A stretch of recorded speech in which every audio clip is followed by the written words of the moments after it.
Movie की शुरुआत में हम स्टीव और जेनी को देखते हैं जो छुट्टी मनाने के लिए कंट्री साइड जा रहे थे। दरअसल जिस जगह जा रहे थे उस जगह का नाम ईडन लेक है जो कि इन सिटी से काफ़ी दूर पर है। रात तक ये दोनों एक टाउन में पहुंच जाते हैं और वहां एक होटल में रात बिताकर दूसरे दिन ईडन लेक जाने के लिए वहां से निकल जाते हैं। और जब ये दोनों उस जगह पहुंच जाते हैं तब इन्हें पता चलता है कि उन्हें उस लेक तक पहुंचने के लिए एक घने जंगल के रास्ते से जाना पड़ेगा।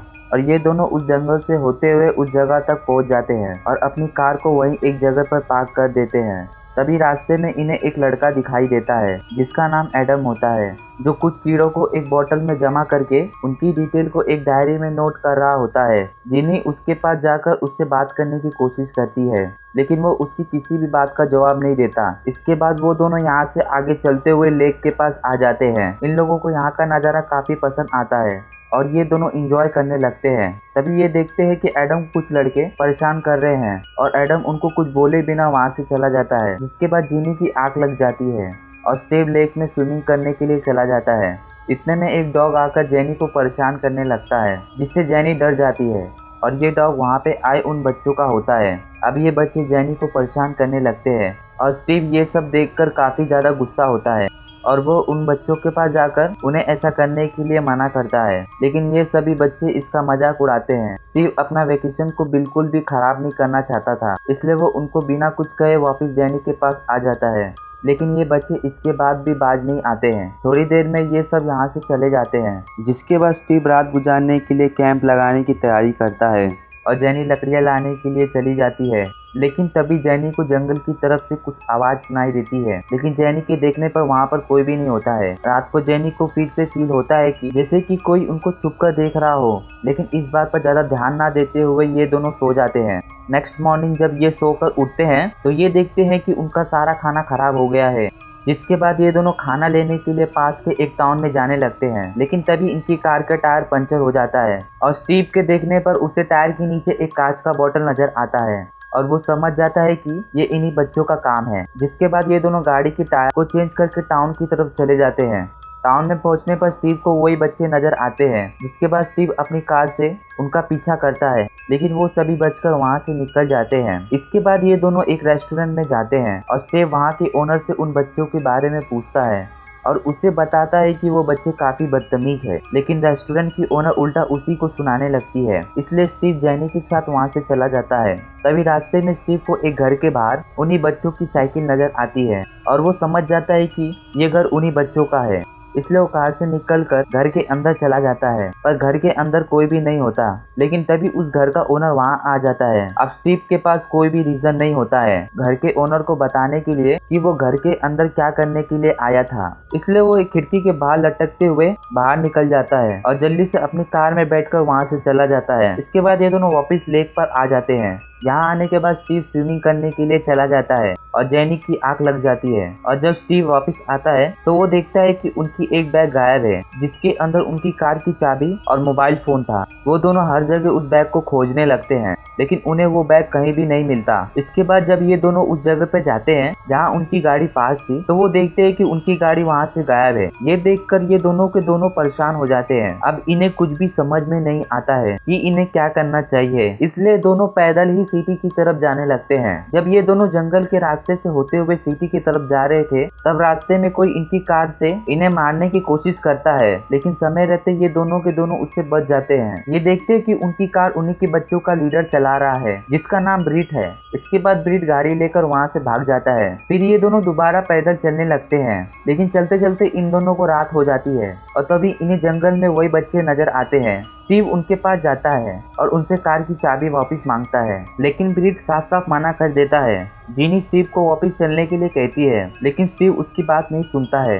तभी ब्रिट की जेब में स्टीव का फोन बजने लगता है और स्टीव उससे अपना फोन लेने की कोशिश करता है, लेकिन अब इन दोनों के बीच हाथापाई हो जाती है और तभी उनके ग्रुप का एक लड़का चाकू निकाल लेता है और स्टीव को मारने की कोशिश करता है, लेकिन स्टीव समय रहते उसका हाथ पकड़ लेता है और तभी ब्रीड का डॉग भी स्टीव के ऊपर हमला कर देता है। स्टीव अपने आप को बचाने की कोशिश करता है लेकिन गलती से चाकू उनके डॉग को लग जाती है जिससे उस डॉग की वहीं डेथ हो जाती है। स्टीव इस मौके का फायदा उठाता है और अपनी कार की चाबी लेकर जेनी के साथ वहाँ से भाग जाता है। आगे जाने पर उनकी कार भी मिल जाती है। स्टीव और जेनी अपनी कार में बैठ जाते हैं और वहाँ से निकलने की कोशिश करते हैं, लेकिन उनकी कार एक जगह पर जाकर फंस जाती है। स्टीव अपनी गाड़ी को वहाँ से निकालने की कोशिश करता है, लेकिन तब तक वो सभी बच्चे उनकी गाड़ी तक पहुंच जाते हैं, जो उनकी कार पर पत्थर मारने लगते हैं, जिससे उनकी कार की कांच टूट जाती है। स्टीव किसी तरह से अपनी कार को वहां से निकाल लेता है, लेकिन कार की कांच टूटने की वजह से उसे सामने कुछ भी दिखाई नहीं देता, जिससे उसका एक्सीडेंट हो जाता है और इसी एक्सीडेंट की वजह से वो कार में बड़ी बुरी तरह से फंस जाता है। स्टीव जेनी को यहाँ से जाकर किसी की हेल्प लाने के लिए कहता है। जेनी उसकी बात मानकर वहाँ से चली जाती है, लेकिन कुछ दूर जाने के बाद उसे वही बच्चे नजर आते हैं, इसलिए जेनी उनसे बचने के लिए वहीं पास के झाड़ियों में छिप जाती है और वही सभी के सभी बच्चे स्टीव की कार की तरफ चले जाते हैं। जेनी पूरी रात उन्हीं झाड़ियों में छिपी होती है और जब वो सुबह कार के पास आती है तो वो देखती है कि स्टीव कार में नहीं है, लेकिन वहाँ उसे कुछ खून के निशान मिलते हैं, जिनका पीछा करते हुए वो उस जगह पर पहुंच जाती है, जहां पर वो देखती है कि उन सभी बच्चों ने स्टीव को कटीली तारों से बांधा हुआ है और साथ ही उसे बड़ी बुरी तरह से टॉर्चर कर रहे थे और उनके ग्रुप में की एक लड़की इन सभी चीजों को अपने फोन में रिकॉर्ड कर रही थी।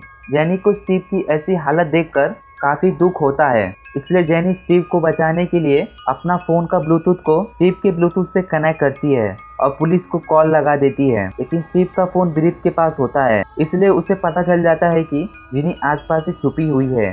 जिनी उनसे अपना जान बचाने के लिए जंगल की तरफ भागने लगती है, लेकिन वो सभी बच्चे जेनी को देख लेते हैं और सभी के सभी उसका पीछा करने लगते हैं। इधर स्टीव को वहाँ से भागने का मौका मिल जाता है।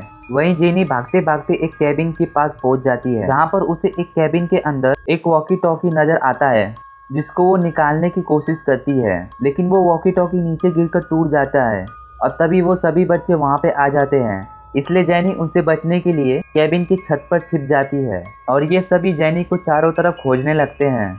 तभी ब्रीड को कॉल आता है, जहाँ उसे पता चलता है कि अब स्टीव भी यहाँ से भाग चुका है, इसलिए ये सभी बच्चे स्टीव को ढूंढने के लिए जंगल में निकल पड़ते हैं। जिनी भी मौका देखकर यहाँ से भाग जाती है और तभी रास्ते में उसे स्टीव मिलता है, जो बहुत ज्यादा जख्मी होता है। इसके बाद ये दोनों एक कैबिन में छिप जाते हैं, पर वो बच्चे इन्हें ढूंढते हुए यहाँ पर भी आ जाते हैं, लेकिन जैसे ही वो कैबिन के अंदर आते हैं तो उन्हें कैबिन के अंदर कोई भी नहीं मिलता, क्योंकि जेनी स्टीव को लेकर कैबिन के नीचे छुपी हुई थी। सबके जाने के बाद जेनी स्टीव को लेकर पानी के बाहर आती है, जहाँ उसे स्टीव की हालत कुछ ठीक नहीं लगती है, इसलिए वो स्टीव को वहीं पत्तों के नीचे छिपा देती है ताकि कोई उसे देख ना पाए और खुद किसी से मदद मांगने के लिए वहाँ से निकल पड़ती है। लेकिन जब वो भाग रही होती है तब एक नोकीली लकड़ी उसके पैरों के आर पार हो जाती है, जिस दर्द के कारण उसके मुंह से चीखें निकल जाती है और इस चीख की आवाज उन बच्चों को भी सुनाई देती है, जिससे अब इन्हें भी पता चल जाता है कि जिनी अब कहाँ पे है। इसलिए वो सब जिनी को पकड़ने के लिए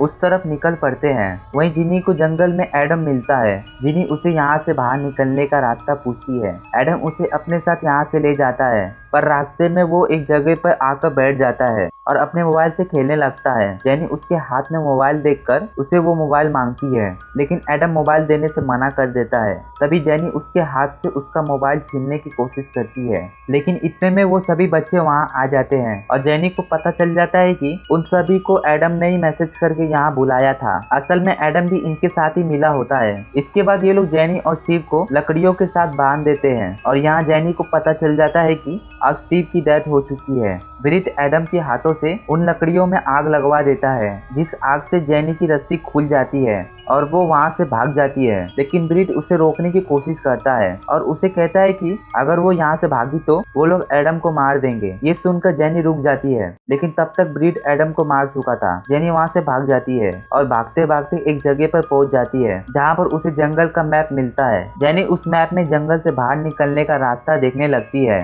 तभी उसे उन बच्चों की आवाज सुनाई देती है, इसलिए वो वहीं पे रखे हुए एक डस्टबिन में छिप जाती है और जब ब्रिट और उसके साथी इस जगह से चले जाते हैं तो वो वहाँ से बाहर निकल जाती है। उसे वहाँ पर एक कांच का टुकड़ा मिलता है, जिसे वो अपने पास रख लेती है। तभी उसे उनके ग्रुप का एक लड़का देख लेता है, इसलिए जेनी को उसे जान से मारना पड़ता है। इसके बाद जेनी वहाँ से भाग जाती है। अब रात हो जाती है। वहाँ जब ब्रिट को जंगल में अपने दोस्त की बॉडी मिलती है तब उसे काफी गुस्सा होता है। अपने दोस्त की ऐसी हालत देखकर उनका एक साथी बहुत डर जाता है और घर जाने लगता है।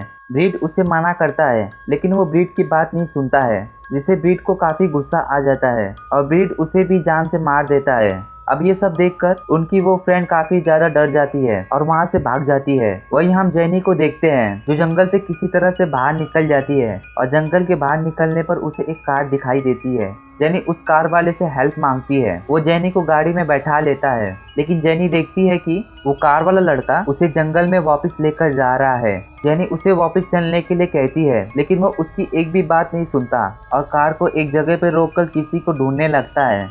तभी मौका देख जेनी उसकी कार लेकर वहां से भाग जाती है। रास्ते में जेनी को सामने वही लड़की नजर आती है, लेकिन जेनी गाड़ी रोके बिना उसे गाड़ी से कुचलते हुए आगे निकल जाती है और किसी तरह से टाउन में पहुंच जाती है। लेकिन उसकी हालत इतनी ज्यादा खराब होती है जिससे वो ड्राइव नहीं कर पाती और उसकी गाड़ी का एक्सीडेंट हो जाता है। वो इस एक्सीडेंट से किसी तरह से बच जाती है और एक जगह पहुंच जाती है जहाँ पर लोग पार्टी कर रहे थे। वो उनके पास हेल्प के लिए जाने लगती है, लेकिन इससे पहले वो उनके पास पहुंच पाती तब तक दर्द के कारण वो नीचे गिर जाती है और बेहोश हो जाती है। होश में आने पर वो खुद को एक घर में देखती है और ये घर किसी और का नहीं बल्कि ब्रीड का होता है। तभी ब्रीड अपने घर वाले को फोन करके बताता है कि उसके सभी दोस्तों को एक लड़की ने जान से मार दिया है। ब्रीड के डैड को समझ में आ जाता है कि ये वही लड़की है जिसने ब्रीड के दोस्तों को मारा है। जेनी इन लोगों को एम्बुलेंस बुलाने को कहती है, लेकिन कोई भी एम्बुलेंस को नहीं बुलाता। यहाँ पर जेनी को कुछ भी समझ नहीं आता है, इसलिए वो खुद को बाथरूम में लॉक कर लेती है। लेकिन ब्रीड का डैड दरवाजा को तोड़कर जेनी को बाहर निकालता है। बाहर आने पर जेनी ब्रीड को यहाँ पर देखकर शॉक हो जाती है। यहाँ पर उसे पता चलता है कि ये घर ब्रीड का है। जेनी ब्रीड के घर वाले को सब कुछ बताती है, लेकिन कोई भी जेनी की बातों पर यकीन नहीं करता और ब्रीड को ऊपर वाले कमरे में भेजकर ये लोग जेनी को बाथरूम में लेकर जाते हैं और उसे भी जान से मार देते हैं। इसके बाद हम ब्रीड को देखते हैं जो अपने मोबाइल फोन से सारी रिकॉर्ड की गई वीडियो, टॉर्चर की वीडियो और फोटो को डिलीट कर देता है और ब्रीड को देखते हुए ये मूवी यहीं पे खत्म हो जाती है।